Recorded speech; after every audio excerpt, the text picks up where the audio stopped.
start us off. Yeah, that was a really good match. Thought the Huskers wore them down a little bit with our serve block and defense, and they had a hard time killing the ball, and so we got to win games like this. And it was great to have a big crowd there, and this is a big time field out there playing volleyball for our players, and I'm sure for the Creighton players, and they got a really nice team, and we're very fortunate to come out of this 3-0. And again, I thought our players played really hard tonight and didn't let balls hit the floor.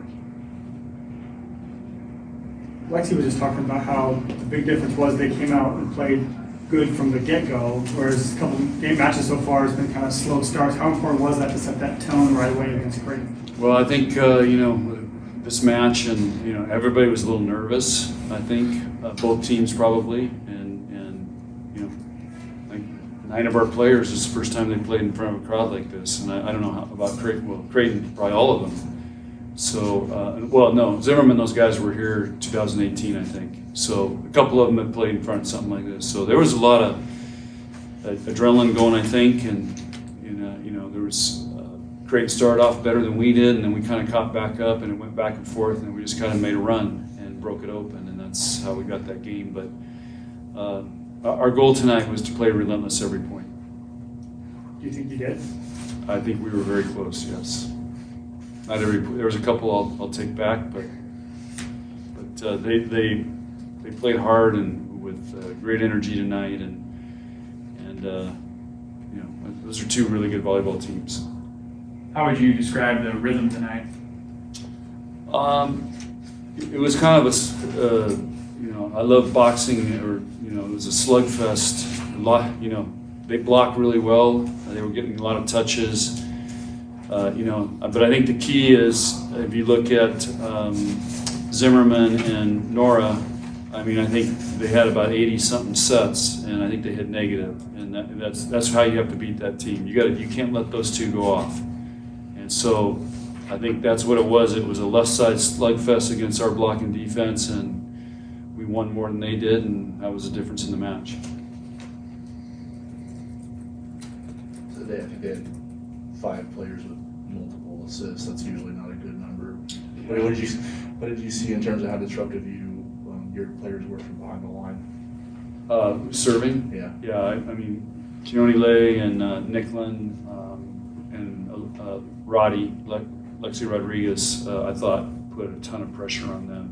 And then at times our other servers did too. And this is you go 5 aces, 5 errors. That's the best passing team since the start of the season of anybody we played. Their numbers were astronomical from what we're used to seeing coming into this match, and 5 aces, 5 errors, and to pressure them like that again, our players took the challenge and really stepped up.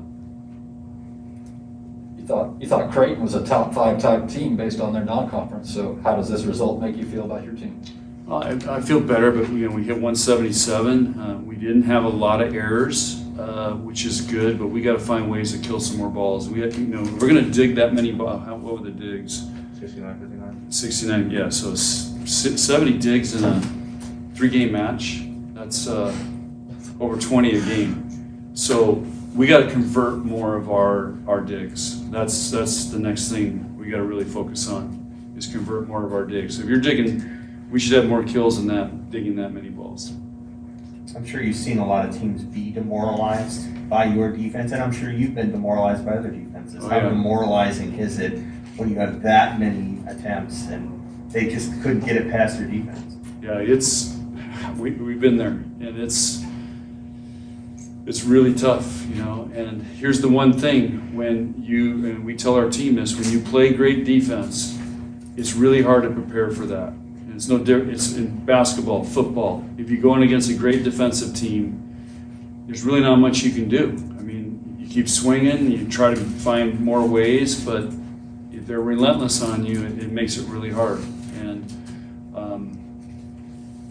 that's why I always say Tom should tell us here, as a defensive coordinator, you win championships with defense.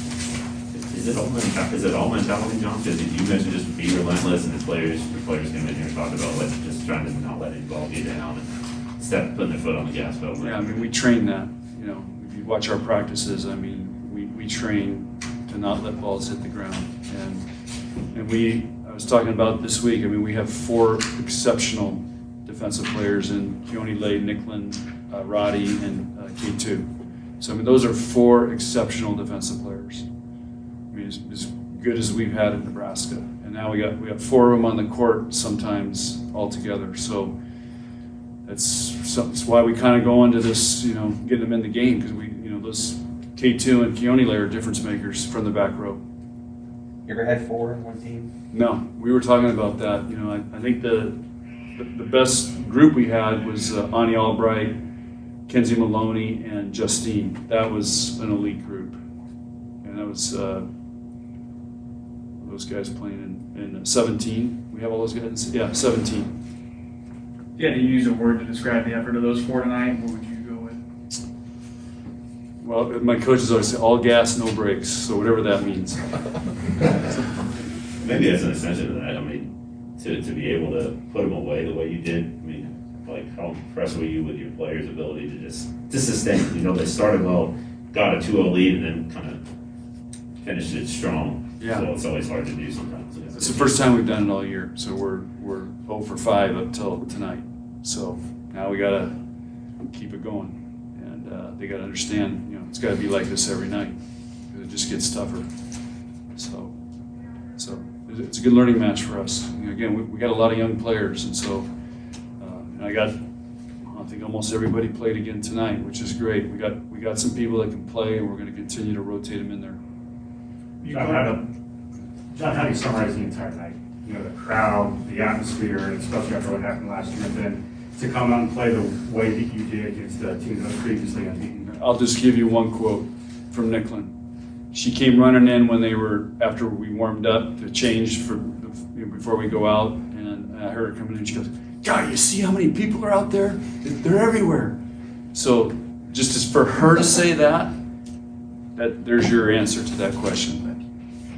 I know point can get a little fuzzy, but do you remember what happened at kind of 18-14 there in the second set? How you guys kind of regrouped and got on that big run to flip that? I don't. I just know we talked about we got to go 2-1 right now. We got to get 2 points for every one of theirs, and if we could get back and get close, we would pressure them. And I think that's kind of what happened. I think we tied it up. I think you passed them, but yeah. Yeah, we tied up at 18-18. Yeah. Yeah, and then right there, I think the momentum shifted. But they had all the momentum going to that point. They started off playing great game 2. We have time for one more. How the relentlessness that you ended with, a couple of the personnel changes in that third set, were you glad to see that even with different people on the court, they were able to finish the job? Yes, we have a lot of confidence in these players, and we're going to keep giving them opportunities. I agonize over who to start every night, and so we're going to keep seeing who's going to rise up. But again, and Creighton's got a great team. I'm so impressed with them. I mean, the freshman setter's great. Sis is going to be a great player. Zimmerman's playing really high level. So they've got a really nice team. They're going to have a great year. All right, thanks, guys.